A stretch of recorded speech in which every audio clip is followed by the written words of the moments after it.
मधुर आवाज़ चैनल में आपका स्वागत है। हमारी आज की कहानी है परिवर्तन।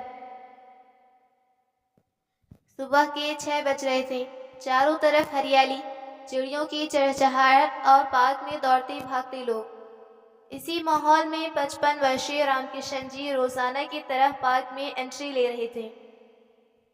चेहरे पर हल्की उदासी थी, मन कुछ बोझिल था। जैसे ही पार्क में पहुंचे देखा कि उनके पड़ोसी और पुराने दोस्त राजेंद्र जी ओपन जिम में एक्सरसाइज कर रहे थे। और भाई रामकिशन, क्या हाल चाल है? बेटे की इंटर्नशिप कैसी चल रही है? रामकिशन जी को आते देख राजेंद्र जी ने पूछा तो रामकिशन जी ने एक लंबी सांस भरी, फिर हल्के से सिर हिलाते हुए बोले, अच्छी ही चल रही होगी। चल रही होगी मतलब? अरे भाई, तुम लोग एक ही घर में रहते हो, इतना तो मालूम ही होगा। राजेंद्र जी ने हैरानी से पूछा। रामकिशन जी ने फीकी हंसी हंसते हुए कहा, हाँ, घर में तो साथ रहते हैं, लेकिन जैसे जैसे बच्चे बड़े हो जाते हैं वैसे वैसे माँ बाप से दूरी बनाने लगते हैं। उन्हें अपने फ्रेंड सर्कल ही ज़्यादा पसंद आते हैं। तो राजेंद्र जी बोले, रामकिशन, कहते हैं जब बेटे को पिता के जूते आने लगे तो बेटे को बेटा नहीं समझना चाहिए, बल्कि उसे दोस्त समझना चाहिए। तो रामकिशन जी बोले, मैं तो उसे भरपूर समझाने की कोशिश करता हूँ, लेकिन उसे अपने आधुनिक जीवन से फुर्सत ही कहाँ। अपना मोबाइल और अपने दोस्त, बस उन्हीं में उलझा रहता है। राजेंद्र जी कुछ सोचते हुए बोले, समय बदल गया है भाई। पहले हम अपने पिता की इज्जत उनके डर से करते थे। वे माँ बाप को तभी समझेंगे जब उनसे जुड़ाव महसूस करेंगे। रामकिशन जी ने गहरी सांस ली। अरे, यही तो समस्या है राजेंद्र। कभी वह मुझसे सब कुछ शेयर करता था, लेकिन अब बस औपचारिक बातें। राजेंद्र जी हंसे। तभी तो कहता हूँ, आज के बच्चों को समझने और समझाने के लिए उनके साथ दोस्ती करना जरूरी है। तभी राजेंद्र जी ने अपनी घड़ी पर एक नजर डाली। अरे बाप रे, आज तो मुझे ऑफिस जल्दी जाना था। अच्छा रामकिशन, मैं चलता हूँ, कल मिलते हैं। ऐसा कहकर राजेंद्र जी तेजी से अपने घर की ओर चले गए। रामकिशन जी पार्क में अकेले घूम रहे थे। बेटे से कैसे दोस्ती की जाए, वो समझ नहीं पा रहे थे। कई बार तो कोशिश की थी उन्होंने, आज का खाना मैं बनाऊंगा। कुछ दिन पहले जब उन्होंने ये बात मनोरमा से कही थी तो वह आंखें फाड़कर हैरानी से देखने लगी थी। आप जो चाय भी ठीक से नहीं बना सकते, खाना बनाएंगे? उन्होंने हंसकर जवाब दिया था, हाँ, मैं और राहुल साथ मिलकर बनाएंगे। मनोरमा ने पहले तो मजाक समझा, लेकिन जब उन्होंने गंभीरता से कहा कि यह मौका उन्हें राहुल के साथ वक्त बिताने का बहाना देगा, तो वह मान गई। ठीक है, देखते हैं राहुल कितनी मदद करता है। उन्होंने पूरा प्लान बनाया था। सब्जियां काट कर रखी थी, मसाले तैयार किए थे, ताकि जब राहुल उनके साथ आए तो खाना बनाने की प्रक्रिया लंबी ना लगे। उन्हें उम्मीद थी कि इसी बहाने बाप बेटे की बात होगी, हंसी मजाक होगा, पुराने दिनों की तरह कुछ पल साथ गुजारेंगे। जब राहुल शाम को घर आया तो उन्होंने मुस्कुराते हुए कहा, बेटा, हम जरा मेरी मदद कर दे, आज हम दोनों मिलकर खाना बनाएंगे। राहुल ने पहला थोड़ा अजीब सा चेहरा बनाया, लेकिन फिर किचन की तरफ बढ़ गया। अच्छा ठीक है पापा, क्या करना है? रामकिशन जी कुछ कहने ही वाले थे कि तभी राहुल का फोन बजा। उसने स्क्रीन देखी, चेहरे पर एक हल्की मुस्कान आई और उसने फोन उठाई। हाँ भाई, बोल क्या? अरे वाह, ठीक है, मैं अभी आता हूँ। फिर वह उनकी ओर मुड़ा। पापा, अभी टाइम नहीं है, दोस्तों के साथ बाहर जाना है। और बिना कुछ सुने वह चला गया। ये सब कुछ सोचते सोचते रामकिशन जी थोड़ी देर सैर करते रहे और फिर अपने घर वापस लौट आए। रोजाना की तरह उन्होंने अखबार उठाई और अपनी आराम कुर्सी पर बैठकर अखबार पढ़ने लगे।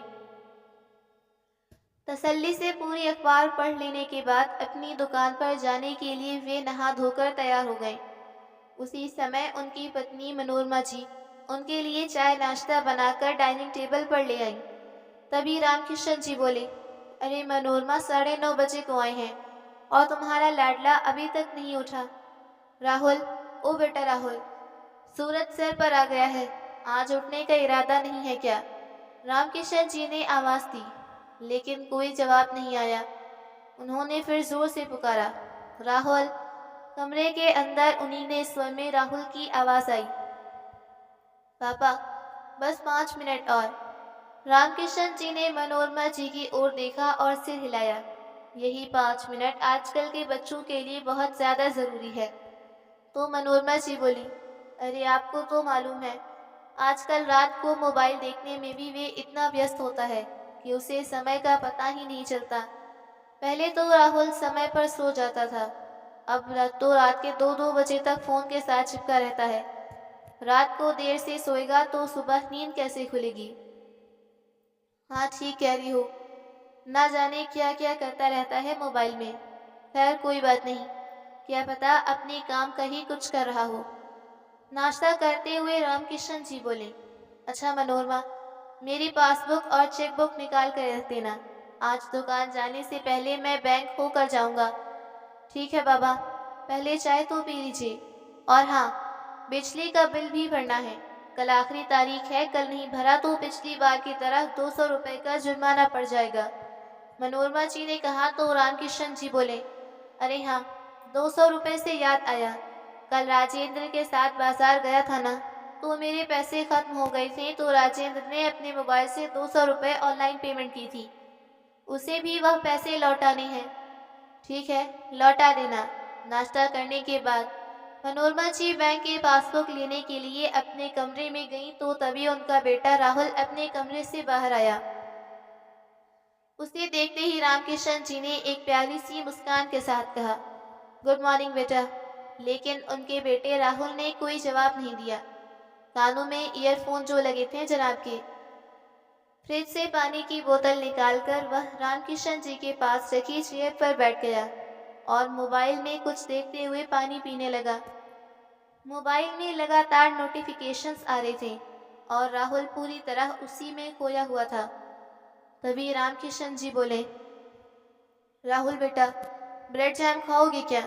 तो राहुल ने बड़ी मुश्किल से मोबाइल से नजर हटाई और कानों से ईयरफोन निकालते हुए बोला, क्या कहा पापा?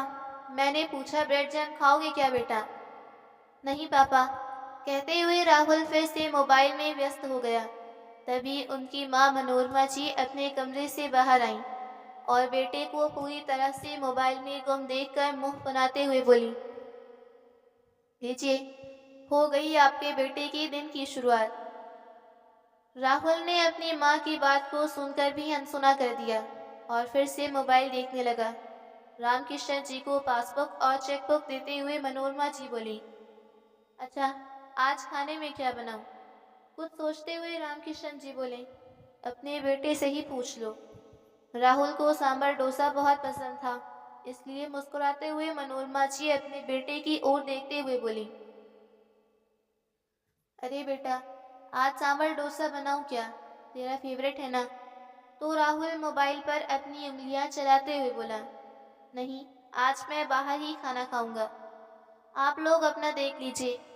ऐसा कहकर वह अपने कमरे में वापस चला गया। बेटे का यह जवाब सुनकर मनोरमा जी कुछ उदास हो गई।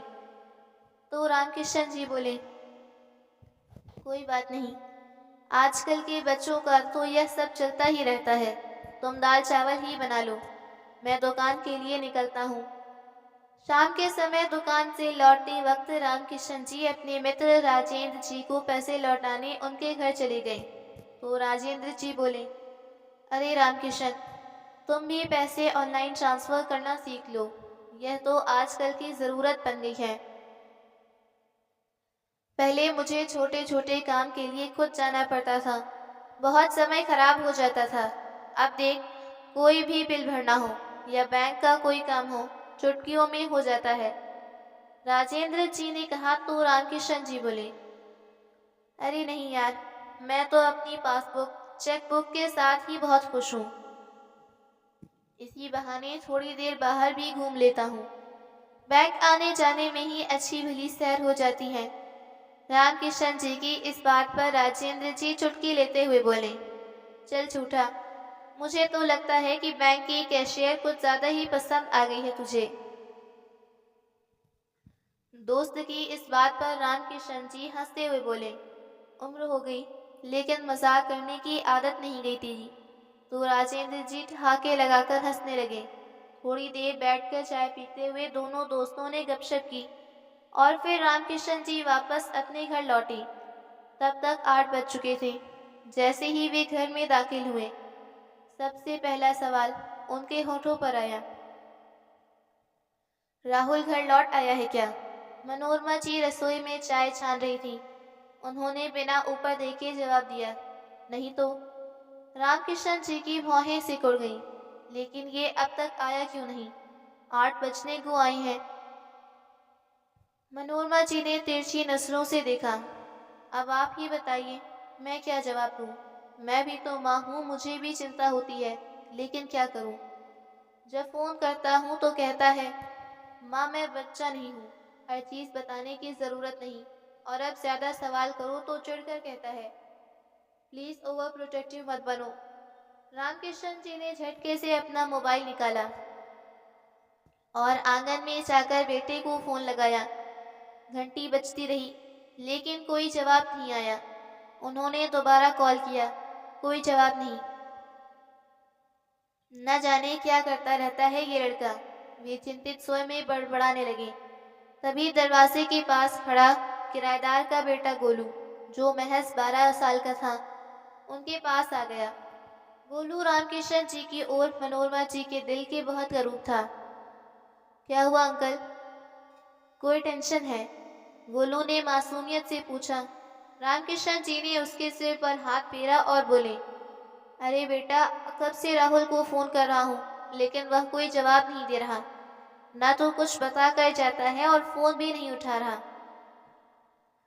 गोलू ने मुस्कुराकर अपनी जेब से मोबाइल निकाला और स्क्रीन पर उंगलियां फेरते हुए बोला, अच्छा तो ये बात है, राहुल भैया का फोन तो नहीं लग रहा, लेकिन वे कहाँ हैं? ये मैं अभी पता कर सकता हूँ। रामकिशन जी चौंक गए। क्या? लेकिन तुझे कैसे पता चलेगा? गोलू ने अपने मोबाइल की स्क्रीन रामकिशन जी के सामने कर दी। देखिए अंकल, ये फेसबुक है। लोग यहाँ स्टोरी लगाते हैं, मतलब वे जहाँ भी जाते हैं, जो भी करते हैं, उसकी फोटो या वीडियो डालते हैं। यहाँ देखिए, 2 घंटे पहले भैया रोज गार्डन में घूम रहे थे और अभी 1 घंटा पहले किसी लड़की के साथ स्टारबक्स में कोल्ड कॉफी पी रहे थे। रामकिशन जी ने स्क्रीन पर झांक कर देखा। एक तस्वीर थी जिसमें राहुल आराम से कॉफी का सिप ले रहा था और सामने एक लड़की बैठी थी। कैप्शन लिखा था, evening vibes with a special friend. Ramkishan ji का मुंह खुला का खुला रह गया। क्या? लेकिन तुझे ये सब कैसे पता चला? उन्होंने आश्चर्य से पूछा। गोलू ने शरारती हंसी के साथ कहा, अरे अंकल, ये सोशल मीडिया का जमाना है। लोग कुछ भी करें, कहीं भी जाए, खाना खाएं या घूमने जाए, सब कुछ इस पर डालते हैं। रामकिशन जी के लिए यह कोई रहस्य योगदान से कम नहीं था। यानी लोग खुद ही अपनी हरकत दूसरों को बताते हैं? उन्होंने हैरानी से पूछा। हाँ अंकल, आप ये स्टोरी देखिए, इसमें टाइम भी लिखा होता है कि कब पोस्ट की गई। अब देखिए, ये रही उनकी आज की लोकेशन अपडेट। गोलू ने बड़े गर्व से स्क्रीन दिखाई। रामकिशन जी का सिर चकराने लगा। मतलब राहुल के पास मेरे फोन का जवाब देने का वक्त नहीं था, लेकिन अपनी फोटो सोशल मीडिया पर डालने का वक्त था। गोलू ने कंधे उचका दिए। अंकल, आजकल लोग पहले स्टोरी डालते हैं, फिर कोई और काम करते हैं। रामकिशन जी ने धीरे धीरे आंगन में पड़ी कुर्सी पर बैठ गए। उन्हें समझ नहीं आ रहा था कि वे नाराज हों या परेशान। मनोरमा जी, जो अब तक दरवाजे के पास खड़ी सुन रही थी, धीरे से मुस्कुराई और बोली, आप कहते थे ना कि आपको कुछ समझ नहीं आता, उसके दिमाग में क्या चल रहा है। तो लीजिए, अब समझिए। आजकल के बच्चों की दुनिया अब सिर्फ घर की चारदीवारी नहीं है, वे एक डिजिटल दुनिया में जी रही हैं। अरे ऐसा कैसे हो सकता है? हैरान हो गए रामकिशन जी। तभी गोलू के व्हाट्सएप पर एक वॉइस मैसेज आया। उसने सुना तो उसके पापा की आवाज़ थी। गोलू कहाँ हो तुम? तुमने अभी तक अपना होमवर्क भी खत्म नहीं किया और बिना बताए बाहर निकल आए। जल्दी से घर वापस आओ। फिर गोलू ने वॉइस मैसेज किया, ठीक है पापा, अभी आता हूँ। गोलू उसी समय चला गया, लेकिन रामकिशन जी अभी तक हैरान खड़े थे। थोड़ी देर में राहुल घर वापस आ गया। उस समय डाइनिंग टेबल पर रामकिशन जी और मनोरमा जी खाना खा रहे थे। उन्होंने राहुल को देखते ही मुस्कुरा कर कहा, अरे बेटा, आओ खाना खा लो। राहुल ने जैकेट उतारते हुए कहा, नहीं पापा, मैं खाना खा कर आया हूँ। अरे एक चपाती तो खा लो, तेरी माँ ने बड़े प्यार से खाना बनाया है। पिता की जिद पर राहुल अनमने ढंग से डाइनिंग टेबल पर बैठ गया। जैसे ही वह बैठा, मनोरमा जी ने थोड़ा नाराज होते हुए पूछा, कहाँ गया था तू दिन भर? राहुल थोड़ा झिझका, फिर धीरे से बोला, मैं स्टारबक्स गया था। रामकिशन जी ने मुस्कुराहट चुटकी ली, हाँ, और वहाँ की कोल्ड ड्रिंक कॉफ़ी तो बहुत अच्छी है। राहुल चौंक गया। उसके चेहरे की रंगत उड़ गई और अचानक खांसने लगा। मनोरमा जी ने पानी का ग्लास आगे बढ़ाया, क्या हुआ, ऐसे क्यों चौंक गए? राहुल ने पानी पिया और मोबाइल पर फोन पर कुछ देखते हुए चुपचाप खाना खाने लगा।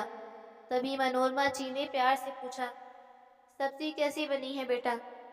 कोई जवाब नहीं आया। राहुल की निगाहें नीचे झुकी थी, हाथ मोबाइल पर चल रहे थे। उसकी उंगलियां स्क्रीन पर स्क्रॉल कर रही थी। मनोरमा जी का चेहरा उतर गया। उन्होंने फिर कहा, राहुल, कम से कम खाना खाते वक्त तो मोबाइल साइड में रख सकते हो ना? राहुल ने बिना ऊपर देखे जवाब दिया, अरे माँ, जरूरी काम है। रामकिशन जी, जो अब तक चुपचाप देख रहे थे, हल्के से मुस्कुराए, कोई बात नहीं मनोरमा, करने दो उसे, अपने काम होंगे उसके। अभी राहुल ने अपना मोबाइल एक तरफ रखा ही था कि रामकिशन जी ने सहज स्वर में पूछा, बेटा, तेरी इंटर्नशिप कैसी चल रही है? मनोरमा जी भी उत्सुक हो गई, हाँ बेटा, हमें भी तो कुछ पता चले, हमसे लोग पूछते हैं तो हम क्या बताएं? राहुल ने थोड़ा छेपते हुए एक फीकी मुस्कान के साथ कहा, अरे क्या बताऊं आप लोगों को, डिजिटल मार्केटिंग के बारे में आप लोग क्या समझेंगे? रामकिशन जी और मनोरमा जी एक दूसरे की ओर देखने लगे। लेकिन बेटा, तुमने हमें कभी समझाया भी तो नहीं, मनोरमा जी ने धीरे से कहा। राहुल ने हल्के झुंझलाहट भरे स्वर में कहा, अरे माँ, कहा ना मैंने, इसे समझना आप लोगों की बस की बात नहीं है। टेबल पर अचानक चुप्पी छा गई। मनोरमा जी कुछ क्षणों तक राहुल की तरफ देखती रही, फिर उनका चेहरा उतर गया। सुन रहे हैं आप? उन्होंने रामकिशन जी की ओर देखा। यही सुनना बाकी रह गया था अपने बेटे से, जिसे इतने लाड प्यार से पाल पोस कर बड़ा किया, पढ़ाया लिखाया, जिस बेटे को कभी हम अपनी दुनिया समझते थे, आज वही बेटा हमें कहता है कि तुम्हें कुछ समझ नहीं आएगा। उनकी गुस्से और शिकायत से भरी आवाज में एक गहरी उदासी छिपी थी। राहुल ने अपनी माँ की आंखों में देखते ही गलती महसूस की, लेकिन अब वह यह स्वीकार नहीं कर सकता था। वह कुर्सी पीछे खिसका कर उठा और बिना कुछ कहे अपने कमरे की ओर बढ़ गया। टेबल पर फिर वही चुप्पी छा गई। रामकिशन जी ने मनोरमा जी का हाथ थामते हुए कहा, अरे शांत हो जाओ मनोरमा, बेटा बड़ा हो गया है, उसे प्यार से ही समझाया करो। कितनी तेजी से वक्त बदलता जा रहा है ना, और बदलते वक्त के साथ बच्चे भी कितनी तेजी से बदलते जा रही हैं। इतना कहकर उन्होंने अपनी आंखों से आंसू छुपाते हुए बर्तन उठाए और चुपचाप रसोई की ओर चली गई। अगले दिन सुबह सैर करते हुए रामकिशन जी ने अपने दोस्त राजेंद्र जी को अपनी परेशानी बताई, तो राजेंद्र जी बोले, समय बदल गया है ना, इसलिए आजकल के बच्चों को समझने के लिए हमें भी उनकी तरह ही सोचना पड़ेगा, उनकी तरह जीना पड़ेगा। अब मुझे ही देख लो, सोशल मीडिया पर अकाउंट बनाना, ऑनलाइन पैसे ट्रांसफ़र करना, ऑनलाइन ऐप से शॉपिंग करना, यह सब मैंने भी तो सीखा है ना, तो तुम भी सीख लो। मेरा बेटा क्या करता है, कहाँ जाता है, उस पर मेरी पूरी नज़र होती है। राजेंद्र जी की यह बात सुनकर रामकृष्ण जी उत्साहित होते हुए बोले, अच्छा, यह बात तो बहुत अच्छी है। मेरे बेटे का तो पता नहीं चलता, कुछ पूछता हूँ तो उल्टा भड़क पड़ता है। हमारे किराएदार का बेटा गोलू, कल उसने अपने मोबाइल में सोशल मीडिया पर उसकी स्टोरी देखकर मुझे बताया कि राहुल रोज गार्डन में घूम रहा था। तो राजेंद्र जी बोले, अच्छा, गोलू ने देखकर बताया कि तुम्हारा बेटा गार्डन में घूम रहा था। राजेंद्र जी ने यह सुनकर भौहें सिकोड़ी और कुछ देर सोचते हुए कहे। फिर उनकी आंखों में एक चमक आई और उन्होंने कहा, रामकिशन, मेरे पास एक आइडिया है। रामकिशन जी झट से बोले, कैसा आइडिया? राजेंद्र जी ने अपनी पानी की बोतल उठाई, एक घूंट लिया और फिर मुस्कुराकर बोले, तुम भी स्मार्टफोन यूज करना शुरू कर दो, सारी प्रॉब्लम ही सॉल्व हो जाएगी। क्या यार, कैसी बहकी बहकी बातें कर रहा है? मेरे बेटे की 24 घंटे मोबाइल में घुसे रहने से पहले ही मैं परेशान हूँ। ऊपर से तू मुझे सलाह दे रहा है कि मैं भी स्मार्टफोन नाम की मुसीबत पाल लूँ। बेटे को निकालने के बजाय मैं भी स्मार्टफोन में घुस जाऊं। रामकिशन जी की इस बात पर राजेंद्र जी बोले, अरे नहीं बाबा, मैंने ये कब कहा कि तुम स्मार्टफोन में घुस जाओ। जितना ज़रूरत हो उतना ही चलाना, लेकिन कम से कम तुम अपने बेटे पर नज़र तो रख सकते हो ना, कि वह कहाँ है, किसके साथ है, क्या कर रहा है। जब दुनिया बदल रही है तो तुम्हें भी बदलना पड़ेगा। तुम हमेशा शिकायत करते रहते हो कि तुम्हारा बेटा तुमसे दूर हो गया है, लेकिन सच ये है कि वह तुमसे नहीं, तुम्हारी दुनिया से दूर हो गया है। अगर तुम उसकी दुनिया में शामिल हो जाओ तो यह फासला खुद ब खुद खत्म हो जाएगा। बात तो ठीक है, लेकिन एक प्रॉब्लम है। मेरा मोबाइल तो बटन वाला है, इसके लिए तो स्मार्टफोन चाहिए होगा ना। हाँ, तो इसमें परेशानी की किस बात है? आज बाजार चलते हैं और एक स्मार्टफोन खरीद लेते हैं। राजेंद्र जी ने फट से फैसला सुनाया। रामकिशन जी, जो अब तक असमंजस में पड़े थे, थोड़ा मुस्कुराए। ठीक है, आज शाम को ही चलते हैं। शाम होते ही दोनों दोस्त बाजार की ओर पड़े। मोबाइल की दुकान पर खड़े रामकिशन जी को पहली बार महसूस हुआ कि वे कितनी पुरानी दुनिया में जी रहे थे। चारों तरफ युवा लड़के लड़कियां स्मार्टफोन की नई नई फीचर्स के बारे में पूछ रहे थे, कैमरा टेस्ट कर रहे थे। रामकिशन जी ने अपने बजट के हिसाब से एक स्मार्टफोन पसंद किया और घर लौट आए। लेकिन अब दिक्कत यह थी कि रामकिशन जी को स्मार्टफोन चलाना नहीं आता था और बेटा तो अपनी ही दुनिया में मस्त था। इसलिए रामकिशन जी ने अपने किराएदार के बेटे गोलू को आवाज लगाई, गोलू बेटा, जरा इधर आना। गोलू, जो आंगन में खेल रहा था, उछलता हुआ अंदर आया। क्या हुआ अंकल? रामकिशन जी ने मुस्कुराते हुए नया स्मार्टफोन उसकी ओर बढ़ा दिया। बता तो इसे कैसे चलाते हैं? वाह अंकल, आपने स्मार्टफोन ले लिया। गोलू की आंखों में चमक आ गई। वह झटपट स्क्रीन पर उंगलियां चलाने लगा और रामकिशन जी टकटकी लगाए देख रहे थे। रविवार का दिन था, इसलिए गोलू के पास सिखाने का पूरा समय था और रामकिशन जी के पास सीखने का। गोलू ने उन्हें बताया शुरू किया कि स्मार्टफोन कैसे चलाते हैं।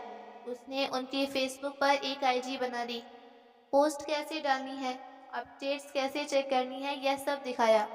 इसके साथ साथ गोलू ने उन्हें व्हाट्सएप चलाना भी सिखाया। धीरे धीरे उनकी झिझक कम होती गई। शाम के समय रामकिशन जी के बेटे राहुल ने जब उनके हाथ में स्मार्टफोन देखा तो वह हैरान रह गया। अरे पापा, यह आपके पास कहाँ से आया? तो रामकिशन जी बोले, कहाँ से आया का क्या मतलब, मेरा फ़ोन है। अच्छा, आपको स्मार्टफोन यूज़ करना भी आता है? राहुल बोला तो रामकिशन जी ने अपने मोबाइल पर उंगलियां चलाते हुए अपने बेटे को कहा, अब अपना फेसबुक चेक करो। उनका बेटा उनकी फेसबुक आईडी देखकर हैरान हो गया और बोला, वाह क्या बात है। तभी रामकिशन जी की नज़र अपनी पत्नी पर गई। मनोरमा जी ने आज बहुत खूबसूरत साड़ी पहनी थी। तो रामकिशन जी बोले, चलो फिर एक फ़ोटो हो जाए। लाइए पापा, आप दोनों साथ खड़ी हो जाइए, मैं आप दोनों की फ़ोटो लेता हूँ। तो रामकिशन जी ने कहा, अरे बेटा, हम दोनों की नहीं तीनों की फ़ोटो लेंगे। वह क्या कहते हैं उसे, सेल्फी लेते हैं। तो राहुल ने मुस्कुराते हुए अपने पूरे परिवार के साथ एक सेल्फी ली और रामकिशन जी ने उसे फेसबुक पर पोस्ट कर दिया। अगली सुबह पार्क में सैर करते हुए रामकिशन जी बोले, अरे राजेंद्र, तुम्हारा आइडिया तो काम कर रहा है। अच्छा क्या हुआ? राजेंद्र जी बोले तो रामकिशन जी ने कहा, देखो तो कल की हमारी फोटो पर राहुल ने भी लाइक किया है। वाह, क्या बात है। राजेंद्र जी ने कहा तो रामकिशन जी बोले, थैंक यू यार, यह सब तुम्हारी बदौलत है।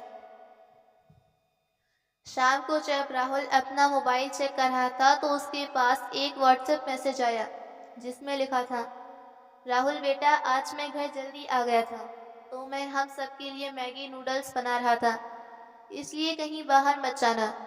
आज एक साथ बैठकर नूडल्स का मजा लेंगे।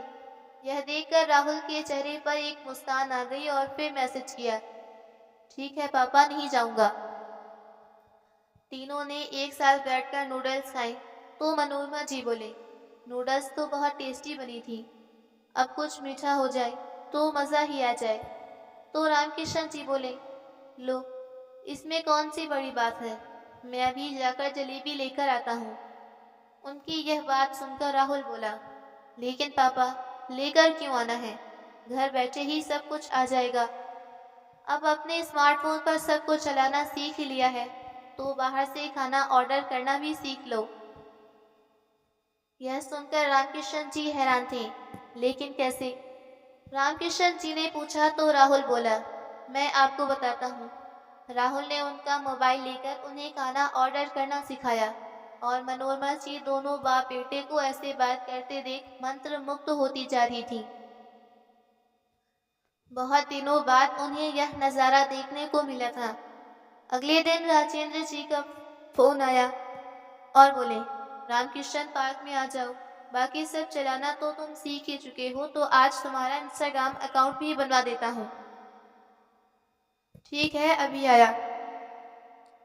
थोड़ी ही देर में रामकिशन जी पार्क चले गए जहाँ राजेंद्र जी ने प्रोफाइल फोटो लगाने के लिए रामकिशन जी की अच्छी सी तस्वीर खींची और फिर बोले, अच्छा यह बताओ कि इंस्टाग्राम अकाउंट का यूज़र नेम क्या रखना है? तो रामकिशन जी बोले, रामकिशन, और क्या? अरे नहीं यार, यूज़र नेम तो कुछ अच्छा सा होना चाहिए, कोई कूल यूज़र नेम बताओ। अच्छा, लेकिन तुम्हारा यूज़र नेम क्या है? अरे मेरा यूज़र नेम है, जीना अभी बाकी है ना, बिल्कुल मेरी सोच की तरह, जिंदा दिल। तो रामकिशन जी बोले, अच्छा मेरी गिफ्ट शॉप है ना, तो मैं लोगों में खुशियाँ बांटता हूँ, इसलिए मेरा यूज़र नेम होगा सेंटा क्लॉस। कैसा लगा? अरे बहुत बढ़िया लगा। अब जल्दी से राहुल को फॉलो करते हैं, राजेंद्र जी बोले। उधर जैसे ही राहुल ने रामकिशन जी को इंस्टाग्राम पर देखा तो वह हैरान हो गया और उससे ज्यादा हैरानी तो उसे उनके यूजर आइडिया पर को देखकर हुई। सेंटा क्लॉस, ऐसा यूजर नेम कौन रखता है? यह पापा बिना। देखकर राहुल मन ही मन बुदबुदाया और फिर अपनी प्रेजेंटेशन की तैयारी में लग गया। अगले दिन जब राहुल लाइव वीडियो कॉल में अपनी प्रेजेंटेशन दे रहा था तभी अचानक उसके मोबाइल पर रामकिशन जी का फोन आया। फोन काटकर उसने फिर से बोलना शुरू किया तो एक मैसेज आया। रामकिशन जी बार बार उसे मैसेज करते जा रहे थे और इस दौरान राहुल की प्रेजेंटेशन देने में परेशानी होने लगी। फिर से एक मैसेज आया। गुस्से के कारण राहुल के दिमाग से सब कुछ गायब हो गया। उसकी प्रेजेंटेशन अच्छी नहीं गई। इस बात पर उसे अपने पिता पर बहुत ज्यादा गुस्सा चढ़ा हुआ था। इधर शाम के समय रामकिशन जी रोज की तरह अपनी दुकान से घर लौटे। बैग टेबल पर रखा ही था कि उन्होंने आंगन में एक अजीब नजारा देखा। गोलू मोबाइल कैमरे के सामने अजीब अजीब हरकतें कर रहा था। कभी हाथ घुमा रहा था, कभी सिर झटका रहा था और कभी पैरों की फिल्मी स्टाइल में घुमा रहा था। रामकिशन जी चौंके। गोलू बेटा, यह क्या कर रहा है तू? गोलू एकदम से रुका, मोबाइल कैमरे की तरफ देखा और फिर मुस्कुराते हुए बोला, अंकल मैं रील बना रहा हूँ। गोलू ठहाका लगाकर हंस पड़ा। अरे अंकल, ये आजकल का ट्रेंड है। लोग अपने डांस और एक्टिंग के वीडियो बनाकर सोशल मीडिया पर डालते हैं। इसे रील्स कहते हैं। लाखों लोग देखते हैं, लाइक करते हैं और कुछ लोग तो इसी फेमस भी हो जाते हैं। अच्छा, तो ये तू खुद बनाता है? हाँ अंकल, आप भी ट्राई करोगे? गोलू ने शरारती अंदाज में पूछा। अच्छा, एक बार देख ही लेते हैं कि ये रील्स क्या भला है। रामकिशन जी के चेहरे पर हल्की मुस्कान आई। गोलू ने फटाफट अपना मोबाइल सेट किया और म्यूजिक प्ले किया। गोलू के साथ उन्होंने कुछ मजेदार स्टेप्स किए और वीडियो रिकॉर्ड हो गया।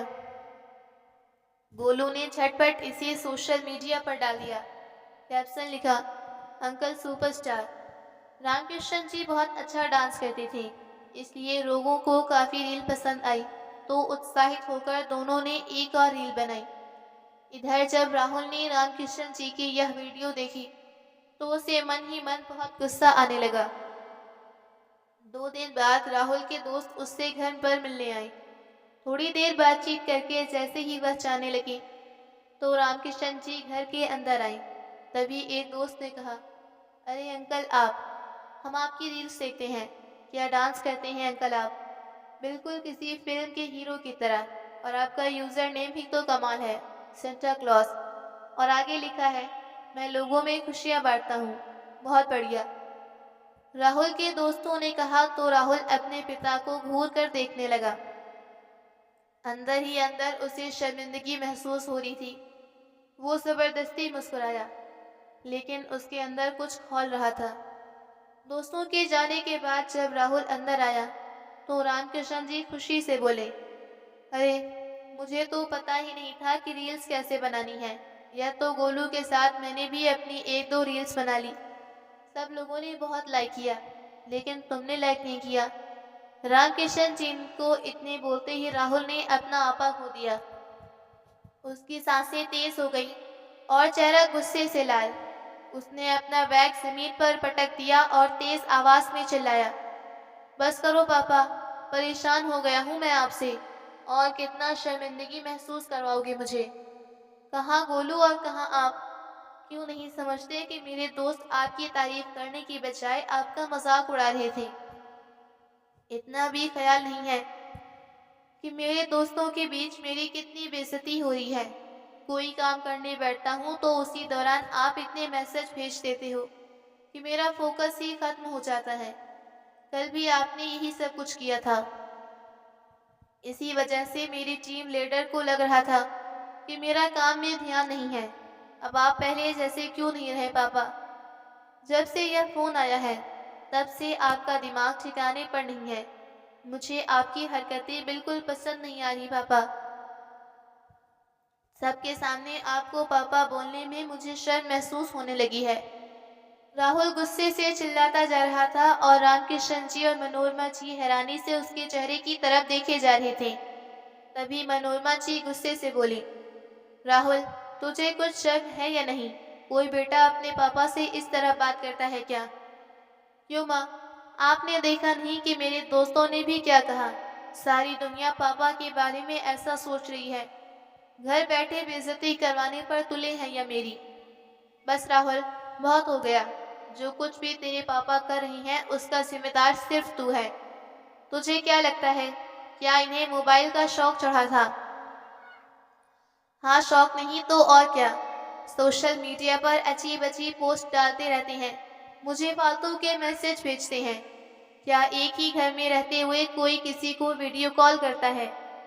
और तो और, आजकल बच्चों के साथ रील बनाने में लगे हुए हैं। कुछ तो शर्म कीजिए, कुछ तो सोचिए अपने उम्र के बारे में। तभी मनोरमा जी बोली, अच्छा, क्या तूने कभी सोचा अपने पिता के बारे में? तू तो अपनी ही दुनिया में किसी का कोई जवाब नहीं। सोच कर बता, जब से यह फोन आया है, क्या तूने कभी हमारे पास बैठकर 2 मिनट प्यार से बात भी की है? तू ही बता, आखिरी बार तूने कब हमारे साथ अपना हालचाल बांटा था या हमारा हालचाल पूछा?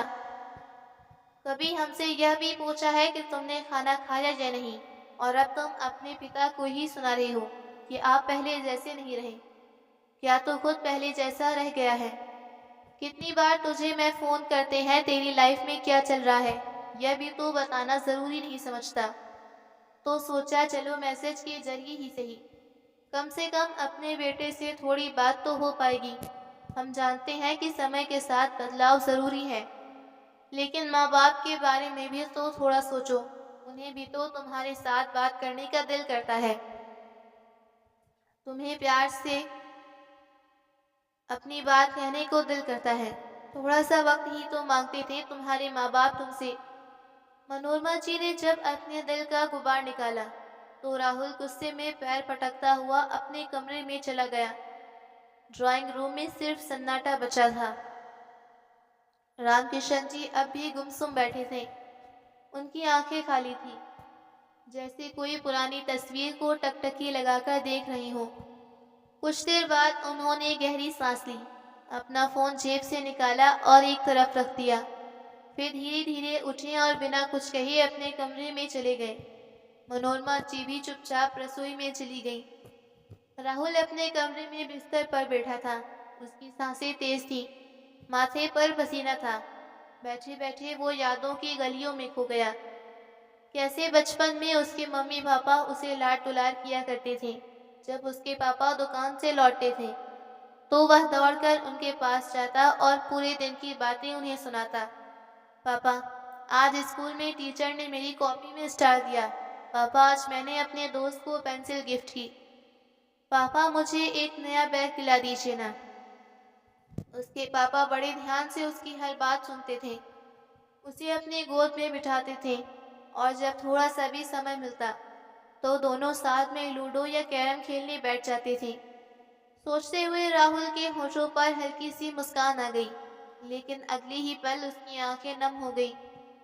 कहाँ गए वो दिन? आखिर इस स्थिति के लिए कौन जिम्मेदार था? पापा बदल गए थे या मैं खुद? सोचते सोचते उसकी आंखों से आंसू बह निकले। उसने मुट्ठियां भींच ली। सोच सोचकर उसे अपने व्यवहार पर शर्म आने लगी थी। अगली सुबह हुई तो राहुल अपने कमरे से बाहर निकला। रोजाना की तरह रामकिशन जी अखबार पढ़ रहे थे और मनोरमा जी सब्जी काट रही थी। राहुल ने अपना मोबाइल एक तरफ रखा और कुछ बात करने की इच्छा से अपने माँ पापा की ओर देखा। गुड मॉर्निंग माँ पापा। Good morning. लेकिन उन दोनों ने कोई जवाब नहीं दिया। फिर अपने मम्मी पापा के पैर छूते हुए राहुल बोला, आपने कल के व्यवहार के लिए मैं आपसे माफी मांगना चाहता हूँ। गलती मेरी है। ऐसा कहते हुए राहुल अपने दोनों कान पकड़कर खड़ा हो गया। रामकिशन जी और मनोरमा जी की आंखों से आंसू बह निकले और उन्होंने उसे अपने गले से लगा लिया। अच्छा माँ, आज नाश्ता मैं बनाऊंगा और आप खाकर बताना कि मैंने कैसा बनाया है। कहते हुए राहुल रसोई घर में घुस गया। तभी रामकिशन जी और मनोरमा जी एक दूसरे की तरफ देखने लगे और मुस्कुराने लगे। आज रामकिशन जी और मनोरमा जी का घर पहले की तरह चहक उठा था। राहुल ने पोहा बनाया तो सब लोग एक साथ बैठकर खाना खाने लगे। आज घर का माहौल फिर से वैसा था जैसे बचपन में हुआ करता था, जहाँ कोई दूरी नहीं थी, कोई शिकायत नहीं थी, बस प्यार था। तभी अचानक दरवाजे से गोलू दौड़ता हुआ अंदर आया। उसकी सांसें फूल रही थीं, लेकिन चेहरे पर एक अलग ही चमक था। अंकल, कमाल हो गया। रामकिशन जी चौंके। अरे अरे, क्या हो गया गोलू? गोलू इतना उत्साहित था कि एक एक सांस में ही सारी बात कह डाली। अंकल, जो रील्स हम लोगों ने बनाई थी ना, उसे अब तक 10 मिलियन लोग देख चुके हैं। और जानते हैं, आपको 4 लाख फॉलोअर्स भी मिल चुके हैं। कमरे में एक पल के लिए जैसे सन्नाटा छा गया। मनोरमा जी चौंक कर गोलू को देखने लगी। राहुल का मुंह तो खुला का खुला रह गया। वह हैरानी से कभी अपने पापा को देख रहा था तो कभी उनके मोबाइल को। गोलू, जो अब तक खुशी से उछल रहा था, अचानक मुस्कुराते हुए बोला, अंकल, अब अगली रील कब बना रही हैं? रामकिशन जी ने मोबाइल एक तरफ रखते हुए हल्के से सिर हिलाया और मुस्कुरा कर बोले, नहीं बेटा, अब और रील्स नहीं बनानी। गोलू चौंक गया।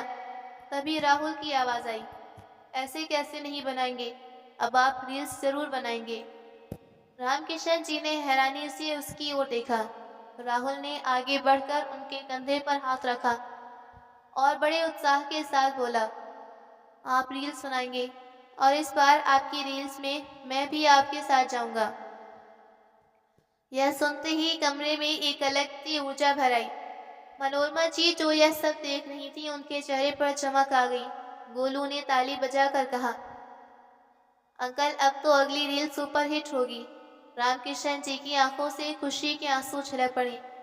आज उनके दिल में एक अलग ही सुकून था। उनका बेटा जो उनके साथ खड़ा था, उनके हाथ थामे